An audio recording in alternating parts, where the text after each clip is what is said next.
Hi there, everyone. My name is Kim McGarry, and as you can see, I've done my topic exploration on Williams syndrome. Williams syndrome is a rare genetic condition present at birth and can affect anyone, and is caused by the deletion of certain genes on chromosome number 7. I've included a few of the characteristics and physical features at the bottom of this slide here, and that you can read down through. But to expand on a little bit of this, many of the characteristics in students with Williams syndrome are they have a very warm, inviting, contagious smile, a very broad smile. They're very social. They love to be around people. Yes, they do have big, bright eyes also. And I mentioned on the slide that they do have, the large mouth, small nose, broad forehead. But more importantly, is the fact that they are social, conversational, very enthusiastic about things. If they're happy or excited, you know it. They're also very sensitive to the emotions of others. So if they see you looking a bit down, they're going to come over and they're going to find out, are you sad? Why are you sad? And they're probably going to do everything that they can to make you feel better if, in fact, you are sad at all. These kids are very fun and enjoyable, and working with them is very, very rewarding. And I would also point out that all children need to feel appreciated and to think that people like them and enjoy them. And there really is a lot to appreciate and enjoy about students that have Williams syndrome. They're very, very endearing, social students that will do anything in their power to please you. Uh, yes, children with Williams syndrome have a lot of strengths, but they also have a lot of difficulties, and that's what we are here for, is to make sure that whatever difficulties they face, we get them the support that they need and make everyday living from home to school to community as successful and enjoyable as possible. This next slide explains that the diagnosis for Williams syndrome falls under the other health impairment, which is one of the categories listed in the nation's education law, the Individuals with Disabilities Education Act. And this law does state that a child who falls under the other health impairment is very likely to be eligible for special services to address their educational, developmental, and functioning needs. I would also mention that the students with Williams syndrome are all very different. And on the first slide, I had mentioned that they do have some medical issues, to include cardiovascular disease much of the time. But some students do face a lot of difficulty with that, and some don't. And so they're very different individuals, and they're all very much their own person for sure. Um, a big question is, do individuals with Williams syndrome belong in the regular classroom or not? Are they going to be successful there? Well, very much so, they can be. There is a growing number of children doing very well in the classroom setting that have Williams syndrome. And of course, obviously they need a lot of support.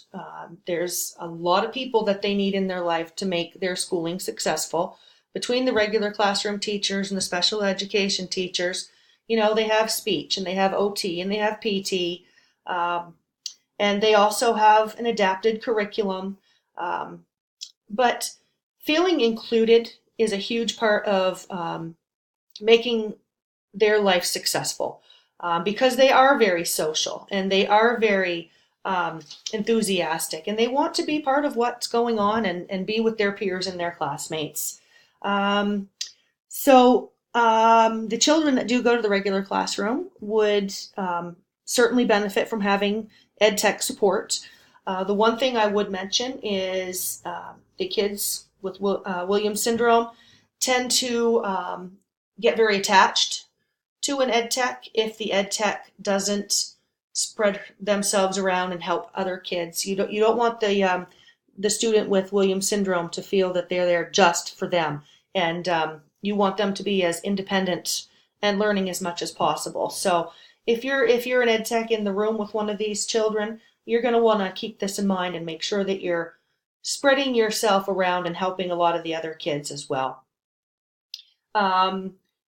Again, most children are very, very outgoing. They seek out and enjoy emotional connections. They love greeting people. They always have a big hello with a big smile on their face. They never forget a person's name. Regardless of when they meet you, they have an excellent memory for names and people. The only issue with maintaining and making friends and everything is just the fact that they do have some delays in being able to have a conversation. And that falls under number one here on this next slide, the implications for education. Speech language intervention is a very big must for these kids, not only socially, but academically as well. They face a lot of speech language struggles. Advocacy is another important area. Any of these special ed kids certainly need people that are going to advocate for them and make sure that they're getting the services they need. Adaptive behavior skills, intellectual ability, and executive function development are the rest of what I had listed on this slide here. When it comes to the executive function development, that takes in the behavior regulations, which would include the student being able to control their emotions and take care of day-to-day tasks and so on and so forth out and about. And then the metacognition, which is where it would be helpful for them to determining the steps that they need to do to finish a task, being organized, having needed materials for the classroom. These are difficulties that all of these students face and need help with throughout their school is just everyday school things. Planning for when a homework assignment is due, making sure they have what they need to get it done, sticking to the task and seeing that it's finished and then making sure that it is passed in on time. Assistive technology is a huge area that most definitely should be part of any educational plan for individuals with Williams syndrome, and it should start at a very young age as it's very helpful for these kids. It's assistive technology takes in a whole array of things. This slide here lists some strategies, modifications, and accommodations that you can read through for yourselves. And under modifications, I did list assistive technology. And it's any service that directly assists a child with a disability.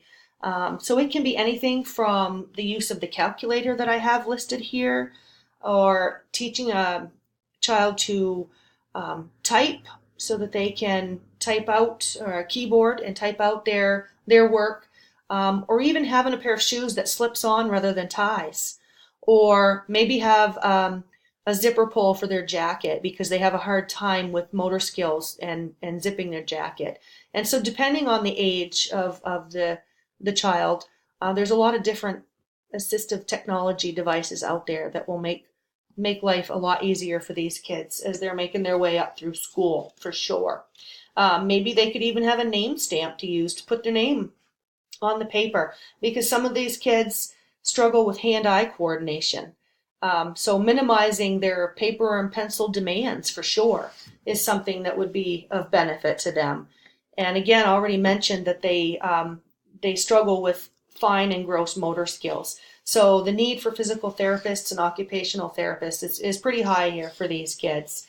And language, expressive and receptive language, is another area that they need a lot of help with. Working closely with the speech therapists, again, the teachers staying in constant communication with these therapists is definitely an important part of their life.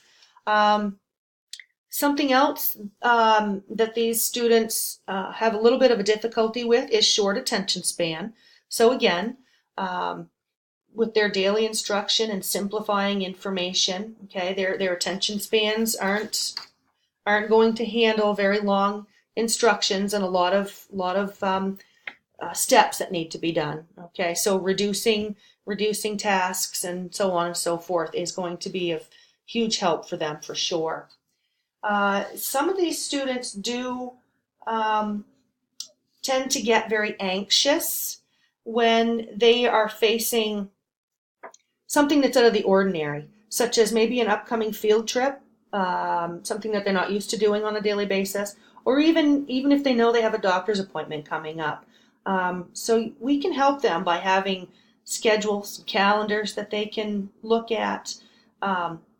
Maybe talk with the child about what they might be worried about. Nothing wrong with that. Let them express what they're worried about, and talk to them as much as possible about an upcoming event. Pre-teach and let them know what to expect and what's going to happen and what's coming up. And one other thing I would mention is environmental sounds tend to cause a lot of anxiety for these kids. Going into a gym because of a scoreboard buzzer might be a little bit of an issue there. Or fire drills tend to cause a lot of anxiety for these children. So in my experience, people at the schools usually let these teachers know when things like this are going to take place so that they can alleviate that anxiety and not cause a lot of stress for these kids. Music is something that they really enjoy and is a great thing to incorporate into their daily life as far as using it as fun or also as a relaxation tool. If there is something that they get a little frustrated with or anxious about, music is a good relaxation tool to calm them down and let them relax for a few minutes, as well as physical exercise. They do seem to like the physical exercise and the gym classes and the going for walks and the different athletics, which brings me to the very end of this with I did a little bit of a case study on a young man, and I found this or was led to it, this little Facebook video which has a link right there that I'm hoping if you guys go to, maybe you can even watch the brief little video. But this was a young man who played on the football team, was treated like royalty. The coaches, the students, the players, the parents, the crowd, the fans loved this young man, and he loved them. So on senior night, he scored his very first touchdown ever. And this young man's self-confidence and self-worth was no longer an issue ever. His team, his coaches, everybody treated him like a king. Everyone in his school knew him. And after that night, he was known as Touchdown Isaac from there on out. He was always included in activities and conversations. His classmates wished he was in more of their classes. He actually did participate in law enforcement his junior, senior years. He went to prom. He asked a girl out for a date. He went on his senior trip, and he was accompanied by the school principal. They had a ball. They went to his very first Red Sox game, took lots of selfies, had a blast. He received an award at a DARE banquet. The entire class and the entire audience gave this young man a standing ovation. He was known for holding doors for his teachers, hanging out at the senior bench, striking up conversations with everybody that walked by. When he received his diploma, he bounced across that stage, went to Project Grad, hosted a huge grad party at his home, loved his family, his friends, his classmates, always greeted everybody with a huge smile on his face, remembers everybody by name when he sees them.